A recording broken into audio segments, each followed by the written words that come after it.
Welcome to my top 10 movies of 2016.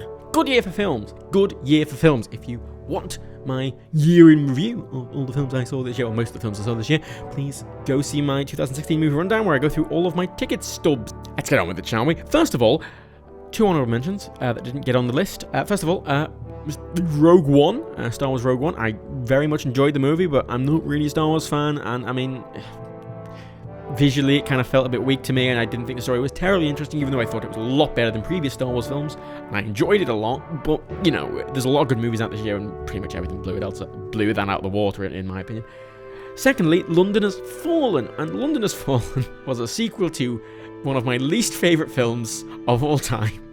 My least favourite, God, my most hated films of all time. It was a sequel to that. And you know what? I actually really like London Has Fallen. It's a it's a good, stupid action movie.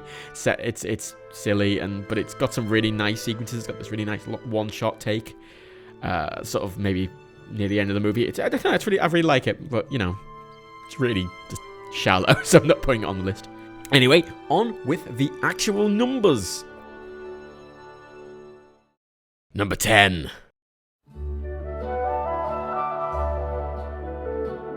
I, Daniel Blake. Now, I, Daniel Blake is a bit of a French New Wave film, but it's set in England, so it's not in French. And I started watching some French films this year, some French New Wave films. I actually started quite enjoying them. They're a bit slow, but you know what? I do enjoy them. But one of the things I find quite difficult is I don't really like watching films in foreign languages. You know, I like to be able to listen. I don't like having to read while watching a movie all the time. So I, Daniel Blake, just kind of scratched that itch from me. It's set in Newcastle, which is well, as the WWE would have you believe, a small mining town in England, just north of London, which it is not, just to clarify, it's a city. But it's set there, and it centers around an old man called Daniel Blake, who is suffering from a heart condition, and they've had an operation, and they've been told they can't work by the doctor, but the Department for Work and Pensions says he can work, and there's a whole hullabaloo around that. I don't know if it's based on a true story.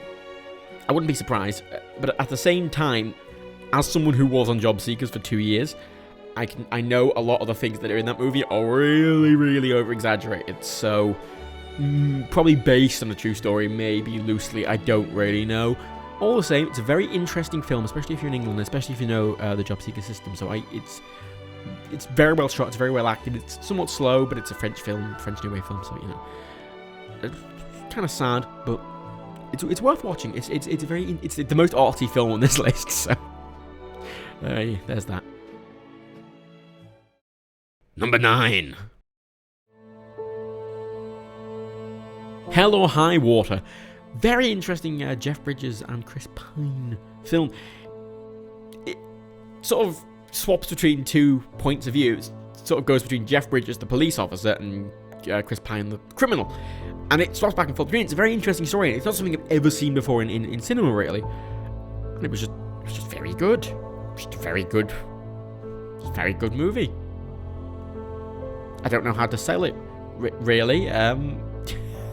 It's hard to explain. It's really solid. It's really solid. It's a really solidly built movie. It's got good plot. It's got good direction. It's nothing particularly is mind blowing or excellent, but everything's just really solid about it. You know, just watch Hell or High Water. If you can see the footage in the background. But it mostly comes from character interaction in this film. There's some very slow bits and some bits of comedy in it, and it's a very good film. Number 8. 10 Cloverfield Lane. Now, this is the film that someone on Twitter reminded me came out this year that I didn't have a ticket stub for, and thankfully they did, because it wasn't on this list until they mentioned it, because I completely forgot it came out this year. I really like 10 Cloverfield Lane, and I hadn't seen the original Cloverfield when I went into it. So I didn't actually know anything about it. I didn't know anything about Cloverfield. I ended up watching Cloverfield afterwards, and I feel the movie's probably a bit worse if you've already watched Cloverfield. Because I don't know why it's set in the Cloverfield universe. It felt a bit unnecessary. It was just a very good film. I mean, I quite like films that are done in one set, because you have to really do good writing and have good acting to make those work. The Hateful Eight is a very good example of a film that is just in a single set, and they have to rely entirely on the writing and entirely on the character work. And if you do it well enough, it can carry that movie. You don't need other sets. You don't need anything else, as long as you can, be a good enough writer. And 10 Cloverfield Lane is a good example of that. It's set in a bunker, and it's a very interesting story about a girl who thinks she's been kidnapped in this bunker. And the guy who owns the bunker is all like, no, the world has ended, I need you to save you. And it's her trying to figure out what the fuck's happened.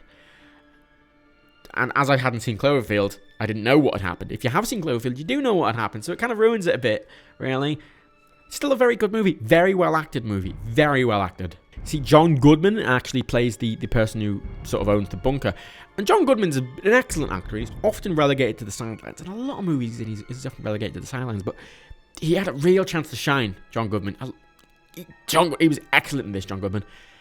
And it's, I can't remember her fucking name. The girl who played, oh my god, why can't I remember? The girl in Scott Pilgrim who Scott's Day. Oh my god, why can't I remember? Ramona Flowers, there we go. Yeah, it's the girl who plays Ramona Flowers. And they just really good character work in that film. Really admire it. Number 7. The Accountant. Now, The Accountant is a rather interesting film because they didn't sell it very well. It had the same problem The Equalizer had, which was a Denzel Washington film from, I think, last year or the year before. To make the movie, okay, I'll just talk about The Equalizer briefly here. The way they marketed, I can't even avoid spoilers here, so they marketed The Equalizer as a kind of drama, slow drama. All the advertisements was just him, and he was reading a book, and we were talking to a girl, and that was the trailer. But the actual movie kind of descends into somewhat of an action film later down the line, about halfway through, and it's very cleverly done, and it's very well written. In that, you know, for the half of the movie, he's very mild-mannered, and it's just him interacting like a normal drama. And then turns out, ooh, he's a fucking ex-CI man, and it progresses into this more of an action film. And after release, they ended up marketing it as an action film. So now you can't escape the fact it's an action film, even though the box art hasn't holding a gun in the Blu-rays. Oh, he's all grumpy, mischievous, and Denzel Washington. And it ruins the movie a bit, frankly. The surprise of it being an action film makes that film really excellent. And similarly, The Accountant has something similar. It's you know, it's an action film going into it, but it has that similar kind of, it doesn't tell you about the movie going into it, and I think that's why a lot of people didn't see it. A lot of people didn't realize exactly what the movie's about, because the trailer keeps it very vague on purpose, and then that's bad advertising. But it's good filmmaking, and it's a very interesting story. He's a man with autism, and he plays a very. It's interesting. It's very rare to see a main character with autism in a movie like this. You know, all the things he does as a result of that. It's OCD, and it's not fake. It doesn't feel faked. It feels like they've actually researched it, and it's very interesting. It's very interesting. Good action film, good drama, yeah, it's got even bits of comedy in it. You know, it's a very good film. Very good film, The Accountant. Number 6. Batman vs Superman. Wait, don't go. Don't look. Yeah, come back. Let me explain. Okay, so Batman vs Superman is a terrible movie, but right, Ben Affleck did such an incredible job as Batman that it propelled that movie forward more than it's worth. Like that action scene. It's actually on YouTube where he's saving Martha, Superman's adoptive mother. That action scene alone, I hate this movie, and also I love it because I love Batman, and I love the universe of Batman, and it didn't explore the universe of Batman, and I think Superman's a dull twat, and I think he's a bad I think fucking, what's his name, is a bad Lex Luthor, and I think Gotham and fucking Metropolis being just across the bay from each other is just shit. But Batman was so excellently done in that movie. And there were so many excellent shots, and it was quite good acting. It was the writing that let it down. It was the fact they tried to rush basically 2-3 movies worth of content into one movie to try and catch up with Marvel. And it did the movie a disservice. A lot of it's based on Dark Knight Returns, which is a novel, a comic novel, and that has an animated movie, which is about 3 hours long, and that manages to get most of the stuff that happens in that, and you know, I don't like the fact they kill Superman. I think that was a massive waste, because you don't do that in the fucking second film. You know, that's a far down the line thing. I feel they're just spunking the load too early. But, you know, I like Batman so much. And this is very personal, really. It's not a good movie, but I like it because of Batman. Even though it's terrible. It's a very conflicting experience, man.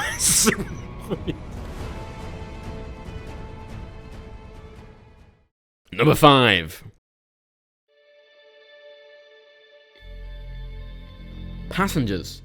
Now, Passengers is actually the movie I've most recently seen. I'm pretty fresh from that movie, unlike a lot of the movies in this list.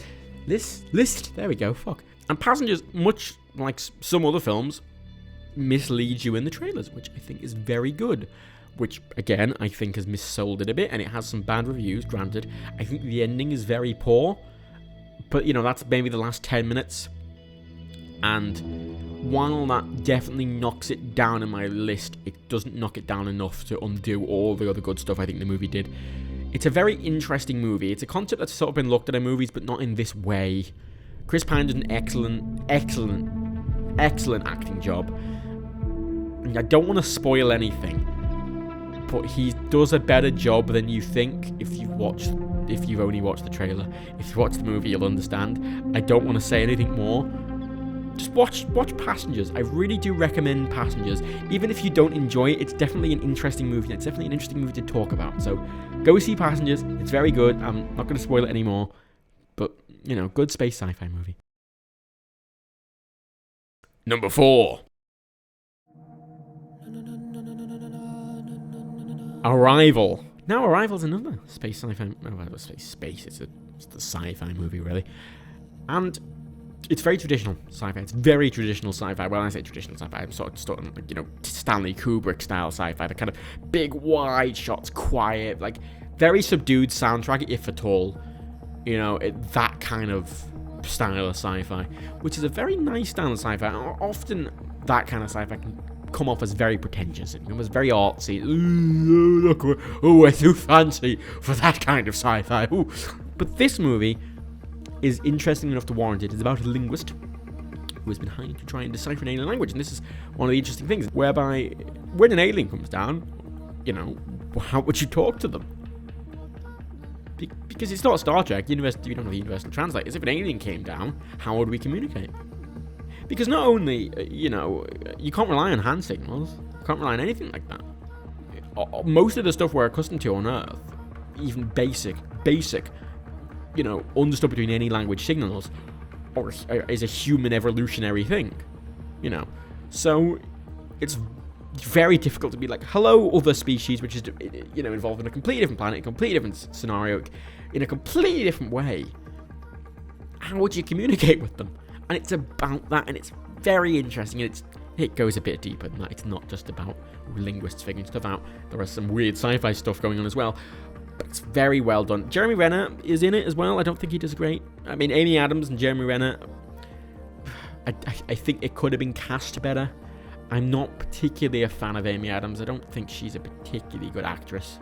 She sort of plays the same... I feel she plays the same character in every movie she's in, regardless of what the character is. I feel like... I mean, she did a good job. I think Jeremy Renner did a good job as well. I just think, you know, they could have been cast better, but it's still a very, very good movie. It's a very interesting movie. Yeah, it's I think definitely going to become a classic sci-fi movie now. That's how good I think it is.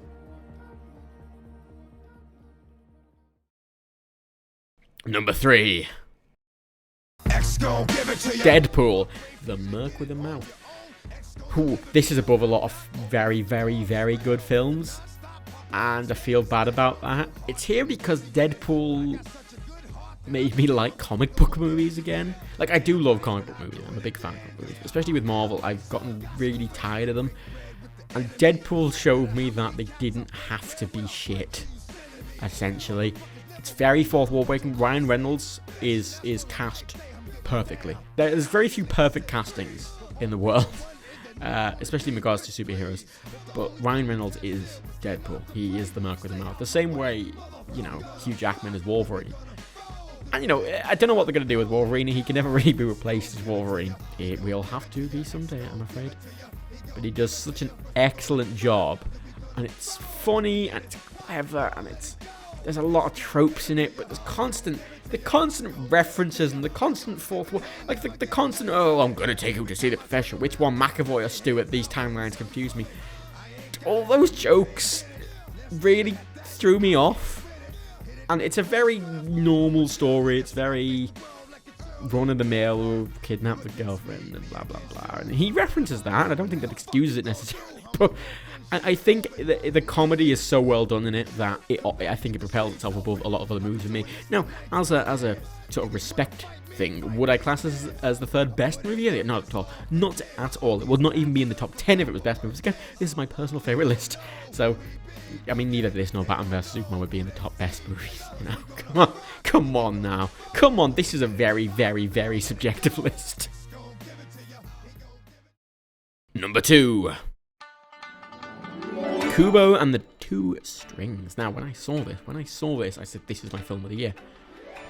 It's not, because it's number 2, but it's an excellent film. It's an excellent film. It's done by the same people who did Coraline, the same studio. It's stop motion, it's very large stop motion figures, and it's done with a mix of CGI and green screen with those stop motion figures. And the stop motion is so natural looking. It looks exquisite. Even simple things like the hair blowing in the wind or fabric, it looks so fluid, and they've worked so hard on getting that to look incredible. The story is very good as well. I mean, it's silly. It's got some very good action sequences in. It's very visually stunning, and it's a movie I shed a tear at. You know, and movies rarely emotionally move me enough for me to shed a tear. But it made me shed a tear. Yeah, and I don't want to spoil it too much. I think it's a movie that should sort of speak for itself. You can see the trailer in the background. If you're interested, go watch it. I do highly recommend watching it, because this is a movie I would probably class in the top 5 best movies of the year, objectively speaking. It is excellent. It is very excellent, and, you know, unfortunately, I'm afraid, it isn't the best animated movie of the year, because number 1.